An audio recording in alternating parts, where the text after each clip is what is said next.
«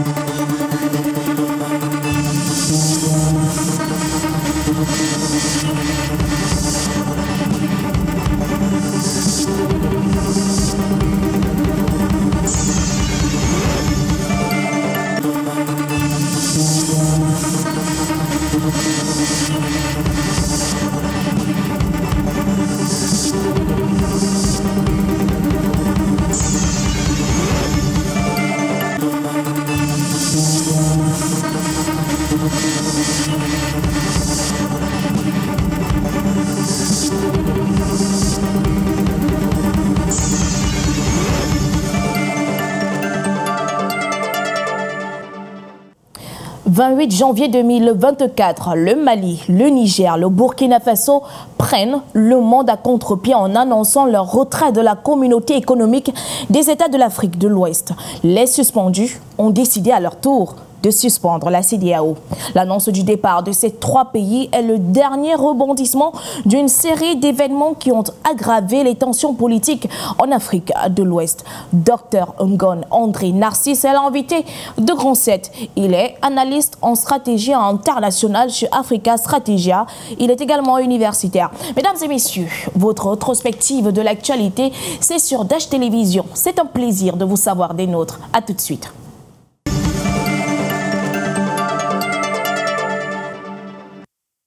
Le monde bouge, l'Afrique encore plus. Voyons ce qui s'y est passé tout au long de cette semaine. Vous l'avez compris, mesdames et messieurs, c'est l'instant Round-up.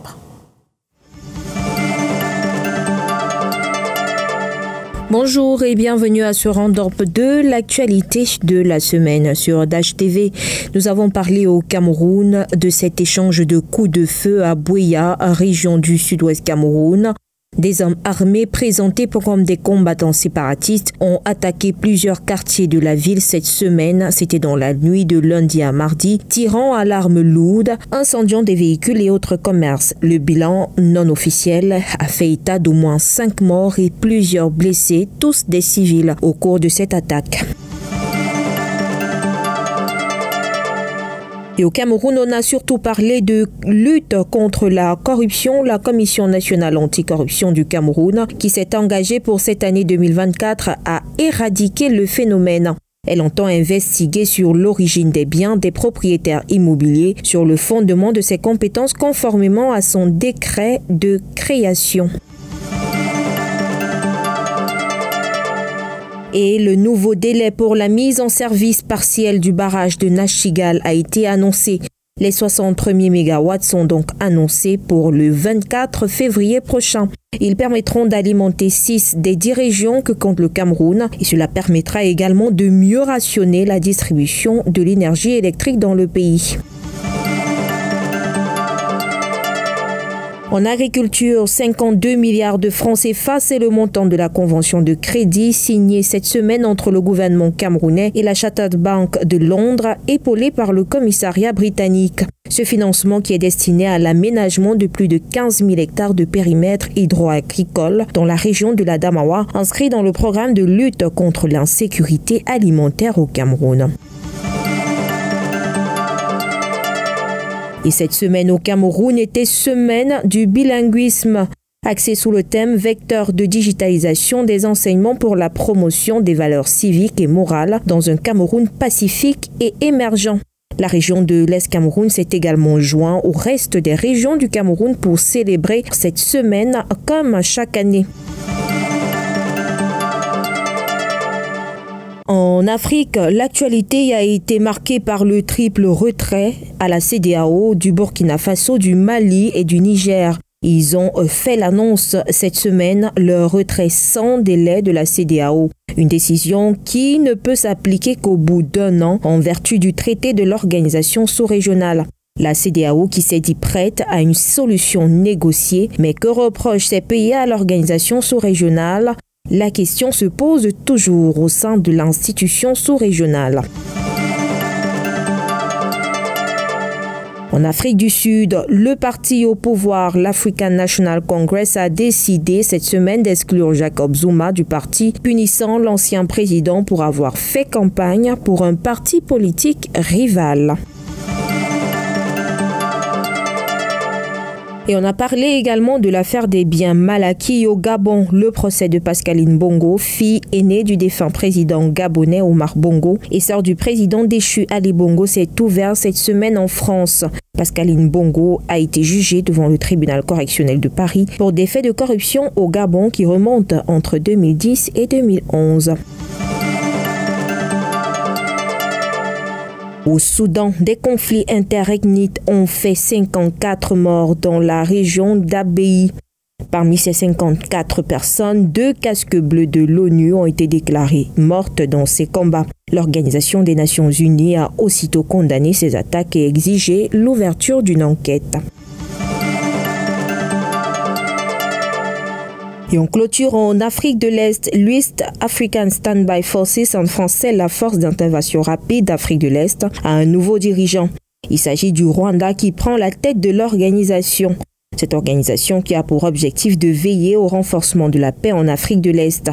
Les ministres de la Défense de la communauté de l'Afrique de l'Est et des Comores étaient réunis cette semaine à Nairobi, au Kenya. Et voilà qui met un terme à ce round-up de l'actualité de la semaine. À bientôt.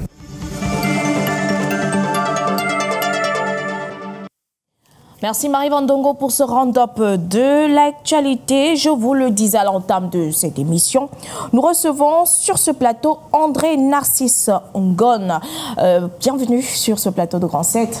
Merci Madame Elegui et merci de m'avoir invité.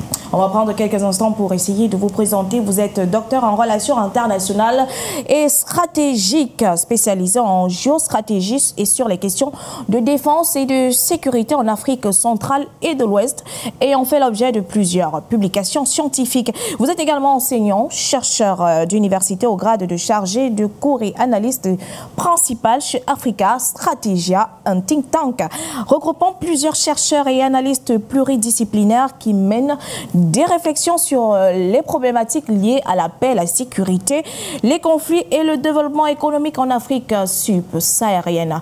Je pense que la présentation en valait la peine compte tenu du thème qui nous retient ce jour. Une fois de plus, soyez le bienvenu, Dr Ngone. Merci Madame. Alors, d'entrée de jeu, quelle a été la réaction de l'analyste en stratégie internationale que vous êtes à l'annonce du départ de ces 3 pays d'Afrique de l'Ouest de la CEDEAO? Alors, lorsque intervient cette décision des 3 pays membres de l'Alliance des pays du Sahel, on n'était pas très surpris parce qu'il était question évidemment pour ces 3 États de constituer un bloc afin de peser sur la politique régionale, africaine et internationale de façon générale. Donc ce n'est pas une décision qui a été vraiment une surprise. C'était attendu parce qu'il fallait que ces États-là fassent bloc pour peser sur les décisions internationales. Alors, avant de poursuivre notre échange, on va tout d'abord vous proposer, mesdames et messieurs, un extrait de l'entretien, de l'interview menée par notre confrère Alain Foka, un entretien avec le président de transition Ibrahim Traoré. Regardez. Ce n'est pas de gaieté de cœur que de tourner le dos à une organisation. Mais c'est à l'issue d'une analyse profonde. Et je pense que cette organisation est née en 1975, si je ne me trompe. En 1975, en effet. Avec des chefs d'État, pour la plupart militaires d'ailleurs. En tout cas, pour ce qui concerne l'AES, ils étaient tous militaires. Absolument. Je pense que c'était une volonté donc d'intégrer les peuples, de faire de l'épanouissement de l'économie, de la solidarité, de l'entraide, en tout cas des vertus panafricanistes qui ont conduit donc les chefs d'État à créer donc cette organisation. Malheureusement, au fil du temps, l'organisation a perdu ces valeurs-là. Et aujourd'hui, le constat est clair. Et je pense que depuis plus d'une décennie, les républiques sœurs du Mali, du Niger sont en guerre contre le terrorisme. Et au Burkina, bientôt près d'une décennie, on est en guerre. Cette organisation qui était censée donc créer l'entraide, la solidarité, nous n'avons jamais reçu d'aide venant de cette organisation. Aucun soldat, aucune logistique, aucune compassion. Mais Monsieur le Président, on a envie de dire, On comprend que ces derniers temps, les relations ont été particulièrement difficiles, qu'avec ce qui s'est passé, les coups d'État qu'il y a eu dans ces différents États que vous venez de citer, le Mali, le Niger et le Burkina, vous ayez envie de partir. Et les gens se disent, est-ce que ce n'est pas en réaction au fait qu'ils n'acceptent pas que vous ayez perpétré des coups d'État, que vous partez et que vous vous dites, bon, mais puisqu'ils n'acceptent pas, on s'en va. Les coups d'État, on ne les fait pas parce qu'on le veut. C'est cette manière de voir les choses qu'il faut changer. Vous êtes d'accord avec moi que d'abord ces États en crise, pour faire un coup d'État et assumer ses responsabilités, c'est très lourd. Mais si on le fait, c'est parce que nous avons une envie d'amener nos peuples donc vers une certaine souveraineté, parce que nous connaissons l'origine de cette crise. Et je pense qu'on devrait être accompagné. Les gens sont fiers de citer, il y a tant de millions de déplacés dans ces contrées-là. Mais qu'est-ce que vous faites pour les aider? Rien. Est-ce que vous avez le sentiment que c'est les militaires qui sont plus susceptibles de régler ces problèmes-là que les politiques, les civils? C'est votre sentiment? Tout le monde pourrait le faire. Mais comment l'expliquer que ce soit les militaires qui prennent la main et qui disent on ne veut plus de civils? Non, les militaires n'ont pas dit qu'on ne veut plus de civils. C'est par devoir de patriotisme. Lorsque la nation est en péril, à un moment donné, il faille prendre des décisions importantes. S'il se trouve que ce sont les militaires qui ont eu le courage de prendre ces décisions, eh bien, c'est ce qui est là. De toute façon, civils ou militaires, nous sommes tous les enfants de ce pays. Et quiconque est animé donc de ce sentiment de pouvoir libérer son pays, il pouvait le faire. Donc ce n'est pas une question de militaires. Ailleurs, des militaires ont réussi. Ici aussi, des militaires peuvent bien réussir. Alors, Monsieur le Président, que répondez-vous donc aux responsables de la CEDEAO qui disent ils s'en vont parce que nous, on a dit qu'on ne veut pas de putschistes parmi nous? Il y a beaucoup de putschistes parmi eux. Donc ce n'est pas une question de putschistes, c'est juste un masque. Quand vous dites des putschistes civils? Il y a des putschistes militaires au sein de la CEDEAO qui aujourd'hui se réclament démocrates. Des civils, il y en a. Il y a pire que des putschistes. Il y en a qui tuent, qui bâillonnent leur peuple. Sous le silence, la CEDEAO ferme les yeux, les oreilles. Il y a plein de putschistes au sein de la CEDEAO. Alors, Monsieur le Président, on dit, ok, nous quittons la CEDEAO avec effet immédiat. Le Burkina Faso, le Niger et le Mali. On quitte avec effet immédiat. Mais Monsieur le Président, ça concerne beaucoup de monde.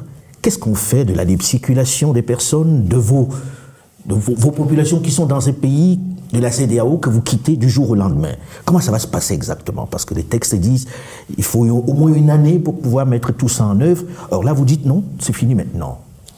Oui. D'abord, vous dites les textes disent, mais eux-mêmes n'ont jamais respecté leurs textes.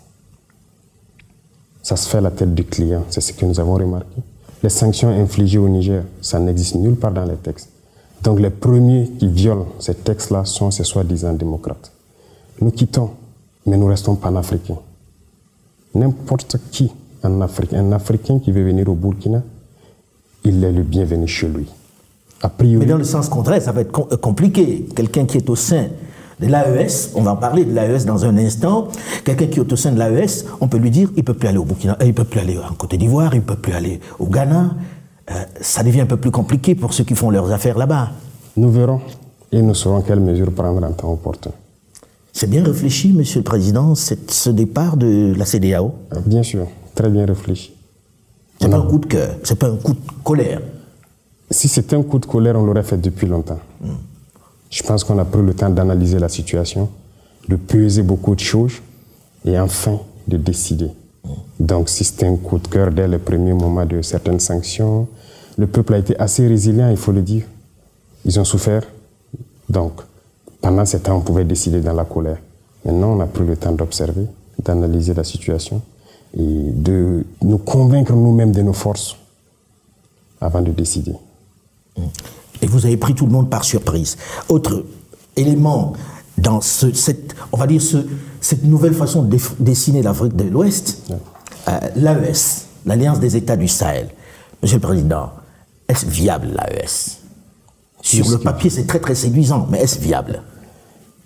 Vous savez très bien que c'est plus que viable. Vous savez, pendant longtemps, on a maintenu nos peuples dans une certaine philosophie, tendant toujours à nous faire croire que nous ne pouvons rien sans les autres. Aujourd'hui, notre mission à nous, c'est d'éveiller la conscience. Vous le faites très bien d'ailleurs. Merci.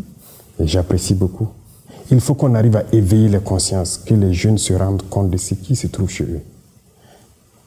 Une organisation pareille, il faut d'abord se rendre compte de ses forces, peser ses faiblesses, et à l'issue de cette analyse, vous décidez. L'AES est très bien viable.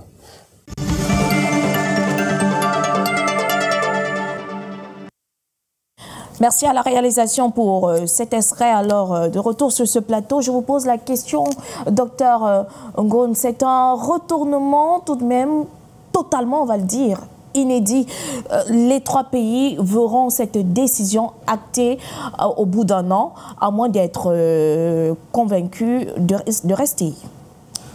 Oui, généralement, c'est la procédure lorsque un pays quitte l'organisation. Oui. Elle a un délai de 1 an pour que le mécanisme de départ soit complètement acté. Alors, on se dit aussi qu'1 an, c'est une période assez importante pour essayer de trouver des compromis. Peut-être des négociations peuvent être entamées. Et en allant de façon singulière. Donc, si chaque État va dans les négociations avec l'organisation régionale, ça ne peut pas peser véritablement. Donc, en se constituant en groupe et en ayant un poids plus intéressant, bien plus important, ces pays peuvent donc aller dans les négociations pendant cette année de départ, prévue pour le départ.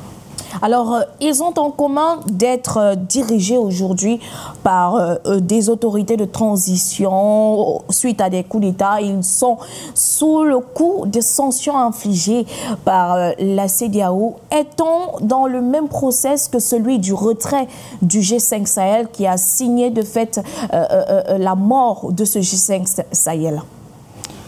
Alors, il faut savoir que les sanctions sont vraiment asphyxiante pour l'économie de ces pays-là.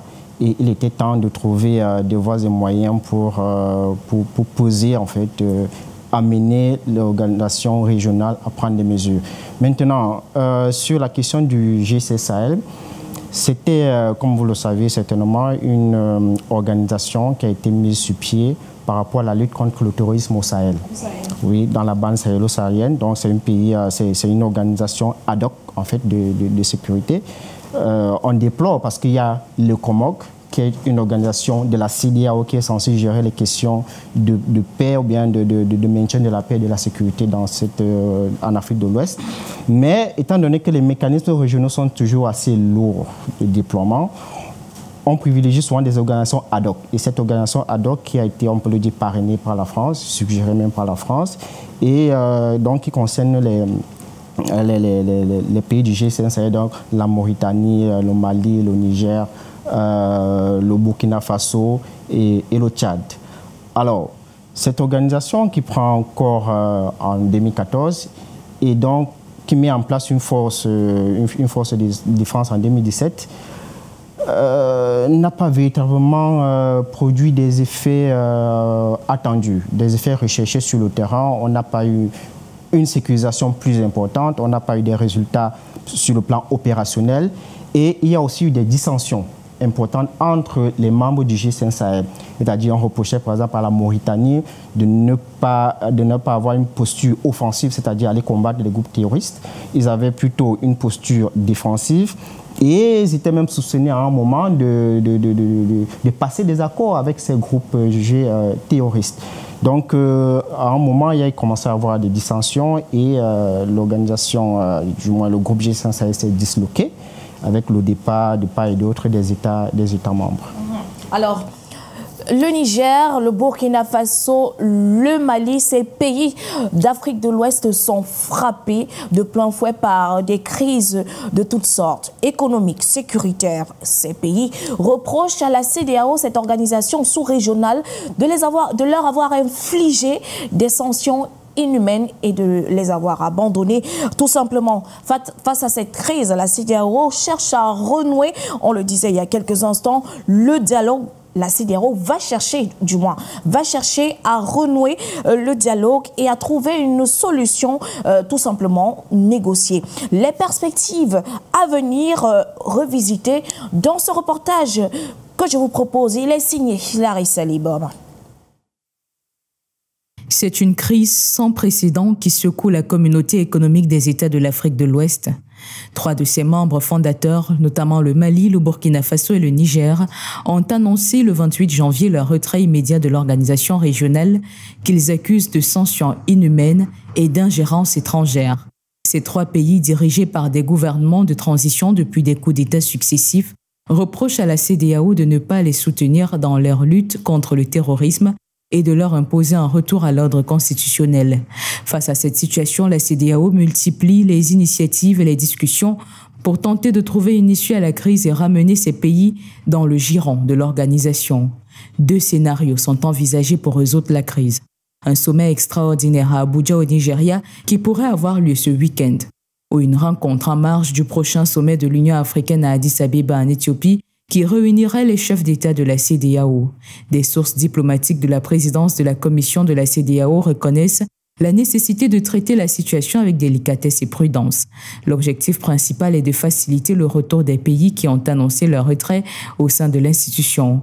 Le Togo, sous la direction du président Faure Gnassingbé, est bien placé pour jouer un rôle de médiateur dans les prochaines discussions.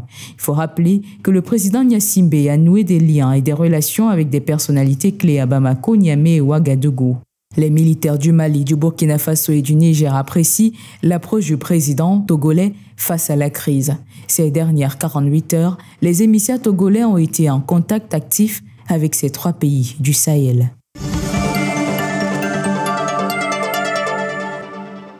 Merci Larissa Libom pour cet élément. Alors, au sortir de ce reportage d'Otangon, il me vient une idée, une question à l'esprit. La CEDEAO s'est-elle tiré une balle dans le pied? Oui, en quelque sorte, parce que effectivement, les 3 pays de l'association des États du Sahel constituent à peu près la moitié du territoire de la CEDEAO. Donc, c'est vraiment un manque à gagner sur le plan géostratégique et géopolitique parce que la question territoriale est aussi importante. Et même si ces États sont à peu près, comme on peut le dire, les nains économiques, parce qu'en termes de PIB, ce sont des pays qui sont à 18, 15, 13 000 milliards de dollars, contrairement, par exemple, au Nigeria qui a 400 000 milliards de dollars de PIB.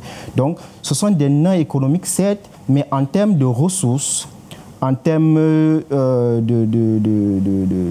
en termes économiques, c'est-à-dire des échanges économiques, c'est aussi un manque à gagner. Parce qu'aujourd'hui, les États ne peuvent plus vivre en silo. Les États ne peuvent plus vivre en autarcie. Donc, il faut aller dans un sens communautaire, dans un sens intergouvernemental, pour pouvoir partager ensemble les bénéfices en fait, de la circulation des personnes, des biens, du commerce entre les pays. Donc, 3 grands pays, peut-être sur le plan géographique, mais aussi peut-être sur le plan démographique et autres, qui se retirent d'une organisation, c'est aussi un manque à gagner pour la CEDEAO, effectivement. Alors, il va sans dire que les difficultés que cette organisation sous-régionale ont rencontrées ces dernières années ont participé à la sortie de ces pays. Oui, effectivement, ces États accusent la CEDEAO de ne pas être solidaire, de plutôt jouer le jeu des acteurs internationaux étrangers. D'être manipulés. D'être, oui, manipulés, j'utilise le terme téléguidé, voilà. Oui, plus ou moins. On le déplore parce que la CEDEAO est l'une des organisations économiques régionales, la CEAR, qui constitue les piliers de l'intégration africaine. Et aujourd'hui, elle est souvent très connue pour être l'organisation régionale la plus avancée en termes d'intégration, en termes de circulation des personnes et des biens et des services. Et on déplore un peu ce retrait qui fait rentrer l'organisation des années en arrière. Parce que c'est quand même un processus qui a mis près de 50 ans, qui est en train de régresser. C'est déplorable. Et voilà ces États qui pensent que l'organisation et certains principaux pays jouent le jeu des puissances étrangères et puisque ces États-là sont aussi dans une logique de désoccidentalisation de leur politique, sont dans une logique de reconquérir leur souveraineté. Vous voyez un peu. Donc, c'est donc plus ou moins naturel que ces États ont décidé de partir de l'organisation afin de pouvoir revenir un peu plus fort et peser dans des futures négociations qui vont certainement intervenir. Au lendemain de cette annonce qui a, on va le dire, secoué la sous-région, le capitaine Ibrahim Traoré ne semble pas bouder l'idée de récidiver et cette fois sortir du franc CFA et de l'UMOA. Oui, effectivement, on entendait aussi des rumeurs sur la création d'une monnaie de ces États-là. On ne sait pas si c'est une position tenable et réaliste, parce que la question de la monnaie, même si je ne suis pas un spécialiste, c'est une question de confiance.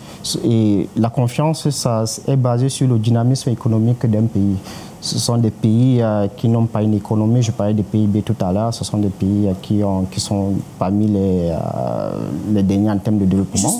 Justement, oui. Jusqu'où vous pensez qu'avec cette situation, la situation qu'on vient de présenter, jusqu'où pourront aller le Mali, le Niger et le Burkina Faso, puisque déjà économiquement asphyxiés? Je pense qu'ils sont dans une position qui sera difficilement tenable. Et les négociations seront, les négociations vont forcément intervenir. Pourquoi? Parce que vous savez que ce sont des pays enclavés. D'accord? Si on avait une carte, vous allez voir que ce sont des pays qui n'ont pas d'accès à la mer, pour la plupart. Si au moins la Guinée, la Guinée Conakry, qui est aussi sous le fait des sanctions, mais qui n'a pas rejoint. Oui. Ce pays-là, au moins, a accès à la mer. Donc, en termes de commerce international, c'est très stratégique. Et ces pays-là sont entourés, en fait, d'autres États. Ce sont des pays qui sont enclavés, qui n'ont pas d'accès à la mer. Donc, si cette position mélange, ce sont des populations qui vont en souffrir. Je ne pense pas que ce soit une position tenable. Je pense juste que ce sont des États qui sont en train de miser sur leur territoire, parce que le territoire est aussi important, sur leurs ressources naturelles. Parce qu'on va dire le Niger, par exemple, est le deuxième pays africain en termes de ressources, en termes d'uranium. Oui, en termes d'uranium, qui vient derrière la Namibie, qui est le premier pays africain producteur d'uranium. Et nous avons aussi d'autres ressources pétrolières, de l'or, etc., qui sont importante aussi pour les puissances étrangères et la sous-région. Donc, ces pays-là vont forcément aller vers les négociations avec les autres membres de la CEDEAO. Parce que, vous savez, la CEDEAO, au départ, quand elle se constitue en mai 1975, elle compte 16 États. Il y a la Mauritanie qui sort en 2000. Mais aujourd'hui, la Mauritanie est en train de revenir parce que ce n'est que dans un cadre régional qu'on peut se développer économiquement, puisque un pays ne peut pas tout produire et un pays ne peut pas avoir toutes les ressources. Donc, il faut aller vers les autres. Donc, forcément, comme je l'ai dit précédemment, c'est une posture groupée pour faire pression. Parce que cette position n'est pas tenable à long terme, même si les politiques veulent s'en prévaloir, mais ce n'est pas tenable. Je voudrais qu'on revienne un temps soit peu sur le cas de la Guinée. Vous l'avez mentionné en passant, mais j'aimerais qu'on s'y attarde un tout petit peu pour apporter une petite lecture sur les positions de cette Guinée-là qui est également dirigée par des militaires, mais qui fait quand même preuve d'abstraction, on va le dire ainsi. Après le coup d'État, après les sanctions infligées au Niger, le Mali et le Burkina Faso ont, comme un seul homme, soutenu le Niger. Mais la Guinée de Mamadi Doumbouya était toujours en retrait. Aujourd'hui, on est face à toujours le Mali, le Burkina Faso et le Niger qui font bloc pour quitter la CEDEAO. Oui. La Guinée est toujours en retrait. Quelle lecture apportez-vous face à cette situation, Dr Ngom? Alors, pour le cas de la Guinée, vous savez que juste après le coup d'État de Mamadou Doumbouya, ça n'a pas fait, on n'a pas laissé quelque temps, il a été reçu à l'Élysée, etc. C'est un coup d'État qui a été très vite entériné. On veut bien comprendre. Oui. Vous sous-entendez? C'est un peu comme le coup d'État au Gabon, qui n'est pas le même coup d'État qu'au Niger. Vous voyez qu'il y a des approches à géométrie variable en fonction des intérêts des pays. Et certainement, avec la Guinée-Conakry, il y a des collisions entre certains pays de la sous-région et certaines puissances internationales. Donc c'est pour ça que la condamnation n'a pas fait long feu. Et aussi, il n'y a pas eu... Certes, c'est un pays qui fait toujours l'objet de sanctions, mais qui a une ouverture à l'international, qui a une ouverture à la mer. Donc, d'un point de vue géostratégique, c'est un pays qui n'a rien à envier aux autres. Donc, le commerce international se poursuit toujours. Parce que les autres sont complètement enclavés. La plupart, la richesse des États, c'est les importations et les exportations. Si on n'arrive pas à écouler, bien à recevoir des marchandises facilement, le pays peut être asphyxié et les embargos peuvent asphyxier ces États-là. Donc, la Guinée, elle a une grande marge de manœuvre avec ses acquaintances avec certains États de la région et les puissances internationales, et aussi sa position face à la mer. Ce sont les autres pays enclavés là qui ont de gros problèmes. Et donc, ils vont forcément aller vers les négociations. Dans les cas, les situations ne sont pas les mêmes. Alors, pour revenir sur cette décision de quitter la CEDEAO, elle n'a pas fait l'objet de concertation nationale, ce qui ne plaît pas à l'opposition, par exemple, on va le dire, l'opposition au Niger, l'opposition au Burkina Faso. Les trois chefs d'État, ce qui me pousse à vous poser la question de savoir si les trois chefs d'État n'ont-ils pas fait preuve d'un petit peu de zèle. Oui, enfin, plus ou moins, parce que généralement, les régimes militaires ne sont pas loin de l'autoritarisme. Donc, c'est naturel dans leur approche. Les régimes militaires sont généralement des régimes autoritaires qui font abstraction un peu de la démocratie ou bien de l'opinion publique ou bien parlementaire. Donc, ces États-là pensent, ou du moins ces chefs d'État militaires pensent qu'elles ont des solutions, qu'elles n'ont pas besoin de consulter le peuple et que leurs décisions plus ou moins hâtives peuvent amener le peuple ou bien leur pays vers la prospérité par rapport aux décisions. Ce qui peut pousser à douter sur la portée ou la plus-value de cette décision. Le confrère Alain Foucault l'a dit. Est-ce qu'elle n'a pas été alimentée par un petit peu de colère, un petit peu de, je l'ai dit, un excès de zèle? Que deviendra la société civile qui, on l'a vu avec, on a vu le confrère poser cette question, qui ont des affaires quand même dans des pays comme le Bénin, la Côte d'Ivoire. Est-ce que ces militaires ont pensé à ces populations-là? Justement, ça... On est dans une posture d'autorité, vous l'avez dit, ce sont les militaires. Mais d'autoritarisme, oui. Effectivement. Mais est-ce que on ne pense pas quand même on pèse au pour et le contre, et on se dit qu'il y aura quand même d'énormes conséquences? Généralement, les militaires ne savent pas trop sur la diplomatie et tout. Vous posez une question intéressante parce que ces militaires surfent sur quelque chose de très important, ce sont les opinions publiques. Et ils ont un discours qui est très attendu par la jeunesse, puisque la population africaine de façon générale est très jeune, à moins de 35 ans, etc. Et elle a besoin de changement. Elle a besoin de changement. Elle adhère au discours d'une décolonisation, parce qu'on estime que les pays africains sont encore pour la plupart sous domination des puissances étrangères. Donc, elles adhèrent à ce discours populiste où on peut se recroqueviller sur nous, on peut avoir... on peut gagner notre souveraineté, ce qui est un peu à douter parce qu'il n'y a aucun pays aujourd'hui qui peut se prétendre être totalement souverain, encore moins les États africains qui n'ont pas une force militaire, économique et technologique. Vous pensez véritablement? Oui, la souveraineté aujourd'hui a été pas mal effritée. à travers la mondialisation. Tout à l'heure, vous allez parler des affaires qui sont dans d'autres pays, etc. Nous sommes dans un monde connecté où on parle d'interdépendance complexe des États. Vous avez parlé des Nigériens, par exemple, qui ont des entreprises dans d'autres pays, etc. et vice-versa.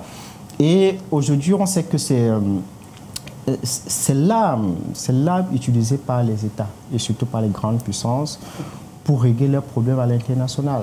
Et ce sont les hommes d'affaires qui souffrent.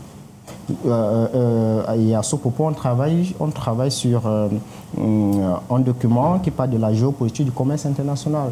C'est-à-dire les États, aujourd'hui, utilisent les moyens économiques pour faire pression aux autres États. Et en utilisant ces moyens, ça asphyxie, ça peut avoir des dommages. Vous avez vu avec la crise russo-ukrainienne, quand les Américains et autres demandent à leurs entreprises McDonald's de quitter le pays, etc., ce sont les hommes d'affaires qui souffrent. Mais ce n'est pas ça qui est important. Pour les États, c'est de pouvoir faire des dommages économiques et financiers aux autres États en utilisant, pour eux, l'économie est un instrument. La finalité, c'est de pouvoir imposer ou bien de pouvoir influencer sur les décisions des autres. Donc, je pense que pour les présidents de l'Alliance des États du Sahel, ils ne font pas trop cas des hommes d'affaires. Ils ont d'abord un discours qu'on peut juger de populiste. Parce que la jeunesse... Mais docteur, mais sans vouloir vous freiner dans votre élan, docteur Ngone, est-ce que ces autorités, on est quand même dans un processus de transition. Oui. Est-ce que ces autorités militaires-là ont la légitimité pour prendre ce type de décision? La légitimité, ça dépend de ce qu'on entend par légitimité. Peut-être on peut parler de la légalité. Vous savez que la légalité, ce n'est pas la légitimité. Donc, c'est certes des gouvernements ou bien des chefs d'État illégaux parce que ces chefs d'État-là n'ont pas pris le pouvoir par voie démocratique ou constitutionnelle, pas d'avoir de force. Mais chez nous, en sciences politiques, on sait que le droit n'est qu'un instrument du politique. Donc, on reconnaît qu'il y a d'autres moyens de prendre le pouvoir. Il y a des révolutions, il y a des coups d'État, ça existe. Ce sont les faits. Vous voyez un peu. Donc, en termes de légitimité, qui donne la légitimité? C'est la population. Si la population adhère d'un point de vue de la participation, non pas peut-être par le vote, etc., si la population soutient le mouvement, il peut être considéré comme légitime. Peut-être pas légal, mais légitime du point de vue des intérêts et de la volonté du peuple. Donc, la question de la légitimité est un peu compliquée. C'est un peu complexe, mais on a très bien vu comment les opinions publiques, la jeunesse, les organisations de la société civile, pour la plupart, peut-être qu'il n'y a pas un sondage là-dessus, mais pour la plupart quand même, soutiennent ces chefs militaires. Donc, la légitimité, maintenant, c'est quand les populations vont commencer à peut-être subir ces actions, peut-être le fait qu'ils soient renfermés. Lorsqu'ils vont ressentir les conséquences sur leur quotidien, sur l'économie sociale, etc.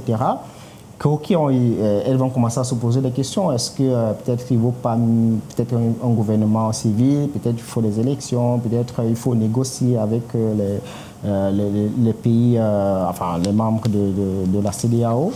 Alors, je pense que ce sont des questions internes qui vont d'abord toucher les populations. Ce sont elles qui vont juger si c'est légitime ou pas en fonction des inputs, les bénéfices en fait de ce coup d'État. Et ce n'est pas tout de suite qu'on va les mesurer, c'est à long terme. Même si déjà certains pays souffrent de ces sanctions et de ces exclusions. Alors, docteur Ngone, à votre avis, cette coalition peut-elle tenir et même imposer une nouvelle marche sur le continent africain?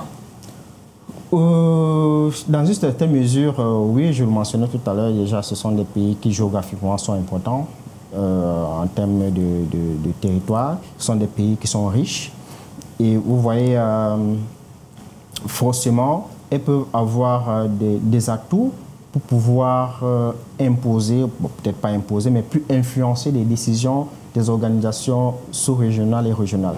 Donc, on voit très mal des pays, comme je le mentionnais, enclavés, économiquement faibles et peu structurés, perdurer dans cette logique de vie en silo, de vie en autarcie. Oui, en autarcie longtemps. Ça sera difficilement tenable. Il faudra forcément faire avec les autres. Et faire avec les autres, c'est aller vers un consensus. Ça veut dire qu'au bout d'un an, la CEDEAO peut arriver à convaincre ces pays de rester. Les chances sont minimes je pense que ça pourrait aller dans les deux sens. Parce que les uns ont besoin des autres, c'est vice-versa. Vous voyez, je parlais de la Mauritanie qui avait quitté la CEDEAO, mais c'était pour aller rejoindre l'Union du Maghreb arabe. Donc c'était aussi, voilà. Il y a le Maroc qui avait quitté l'Union africaine et elle est en train de revenir.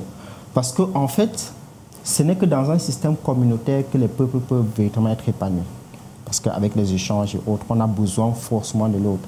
Dans un cadre d'interdépendance complexe, dans un temps de division internationale du travail, aucun pays ne produit tout, n'a tout, etc.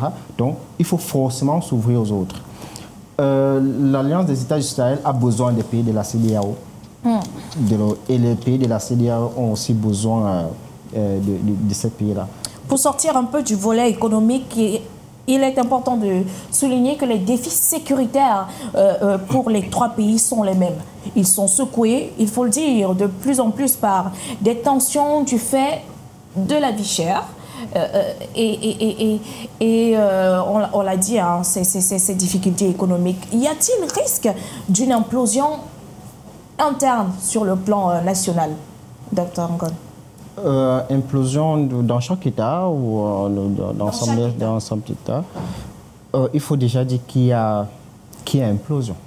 Il y a implosion parce que quand les groupes armés terroristes, notamment Al-Qaïda au Maghreb islamique, qui avancent, qui se dispersent un peu vers les pays subsahariens quand ils arrivent, ils créent des troubles. C'est la raison pour laquelle il y a eu l'opération Serval, l'opération française qui a été mise sur pied en 2013 et qui a été étendue à Barkhane, justement pour lutter contre le terrorisme. Ce sont des États qui étaient déjà fragilisés par les questions d'insécurité, la contrebande. Et s'en est ajouté le terrorisme. Et le terrorisme est une menace mondiale, internationale aujourd'hui, et donc tous les États veulent la combattre. Alors, ajouter déjà aux faiblesses institutionnelles des États, au sous-développement, à la pauvreté, ajouter à l'insécurité, ça faisait un peu de trop. Et ça me rappelle un peu la question sur le caractère spécifique un peu de la position de la Guinée-Conakry. La Guinée-Conakry ne connaît pas encore le terrorisme, c'est peut-être pour ça aussi, c'est l'une des raisons pour lesquelles elle ne rentre pas. Parce que vous savez, pour ce qui concerne le Burkina Faso, le Burkina Faso, au départ, n'était pas concerné par les questions de terrorisme. C'était davantage le Mali, le Niger, davantage. Mais le Burkina Faso s'est allié au G5 Sahel, donc à la force Barkhane de la France, pour combattre de façon régionale, avec une approche régionale, le terrorisme. Mais on a commencé à redouter des représailles.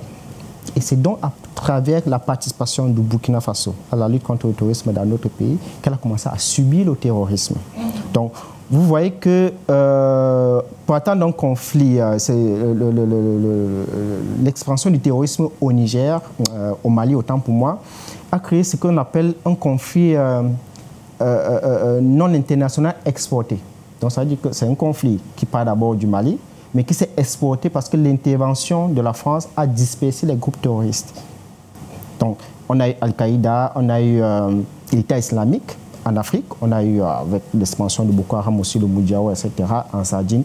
Il y a beaucoup de groupes terroristes là qui se sont constitués et qui posent des problèmes sécuritaires. Donc, on peut aussi entendre que face au refus de la CEDEAO de soutenir les efforts de ces pays qui souffrent, qui sont en première ligne face au terrorisme, et aussi les partenaires internationaux qui n'arrivent pas, peut-être pour des raisons qu'on ignore, on n'est pas dans la batte noire de ces États-là, mais il y a aussi le fait que ces États n'arrivent pas à atteindre des objectifs. Donc la France, aujourd'hui, elle part, c'est aussi l'un des facteurs qui a peut-être vous allez en parler. C'est aussi l'un des facteurs qui amène un peu à la déstabilisation de la zone. La France n'arrive pas en 10 ans. Parce que de 2013 à 2023, quand les derniers soldats quittent le Niger, on n'a pas toujours résolu le problème du terrorisme. C'est ce qui a justifié le départ. Le départ des troupes françaises.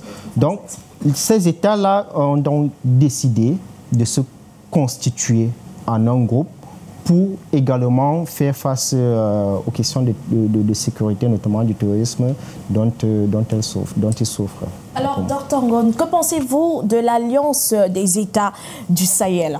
Cette alliance qui a été créée après la signature de la charte du Liptako Gourma le 16 septembre 2023. Alors, qu'est-ce que j'en pense de cet organisme nouvellement créé?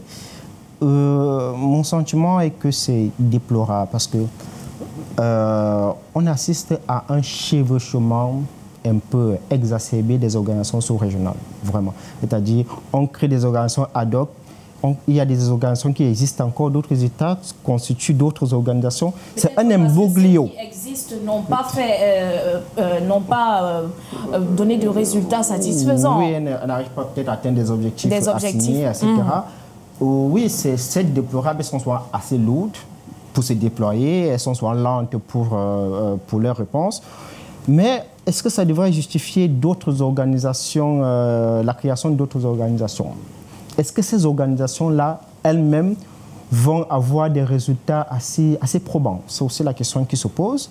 C'est un regret parce que on estime que la CEDEAO, qui était déjà une force, qui était déjà une organisation avancée en termes d'intégration, c'est l'une des premières organisations qui a une force militaire. C'est l'une des organisations qui intervient quand il y a les troubles dans les pays membres. C'est une organisation qui intervient en Gambie, à Sierra Leone, en Côte d'Ivoire, etc. Alors, quand on crée une autre organisation, dans une organisation, bien dans un bloc économique régional, ça limite un peu, du moins, ça ralentit le projet d'intégration économique africaine de façon globale. Donc, c'est déplorable, mais on peut comprendre. En fait, on peut comprendre la posture de ces États-là qui veulent constituer un bloc, qui veulent avoir une influence. Et aussi, vous avez parlé du Liptako Gourma, qui est la zone des 3 frontières. En fait, c'est symbolique parce que ça réunit les 3 pays, naturellement le Niger, le Burkina Faso et le Mali. Donc, c'est aussi pour pouvoir se substituer,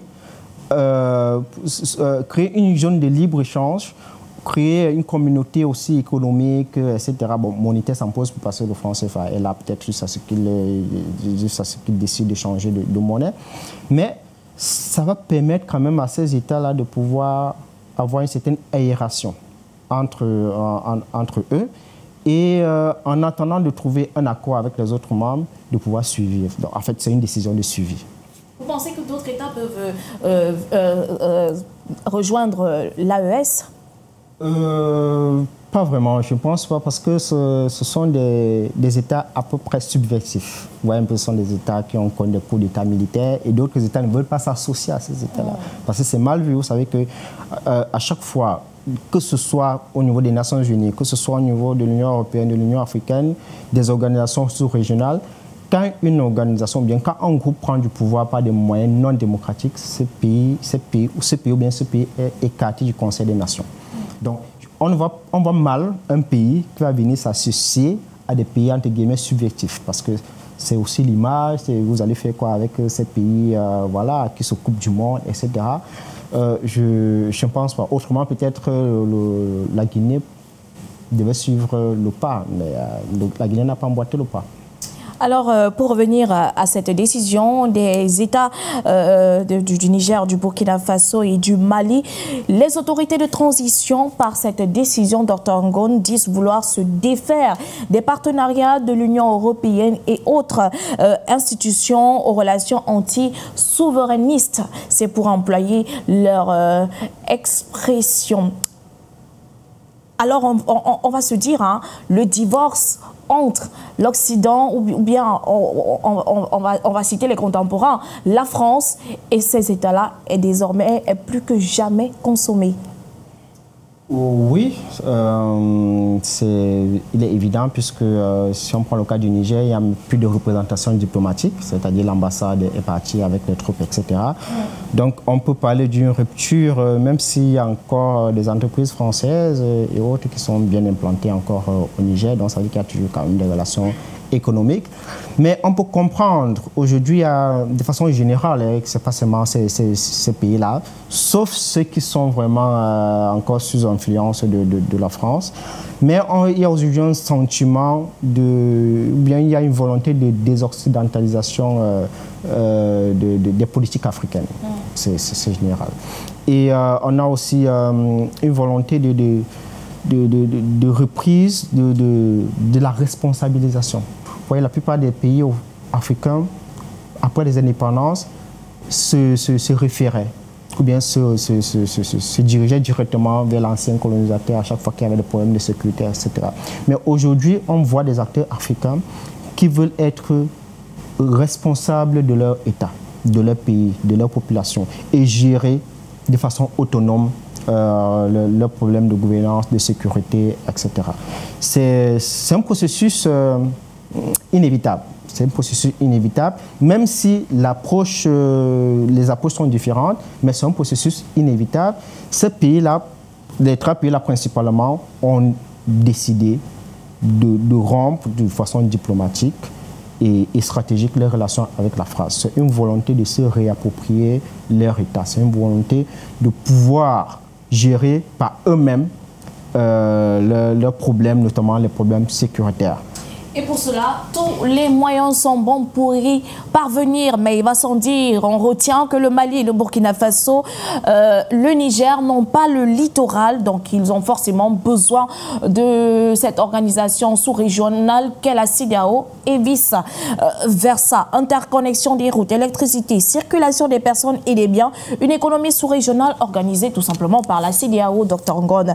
C'est avec ces mots qu'on va mettre un terme à cette émission. Merci d'avoir accepté notre invitation. Au plaisir de vous retrouver sur ce plateau une autre fois. Merci Madame Malégui et merci de m'avoir invité. Au plaisir. Mesdames et messieurs, donnons-nous rendez-vous dimanche prochain pour une autre rétrospective de l'actualité lorsqu'il sera 12 h. D'ici là, portez-vous bien. Au revoir.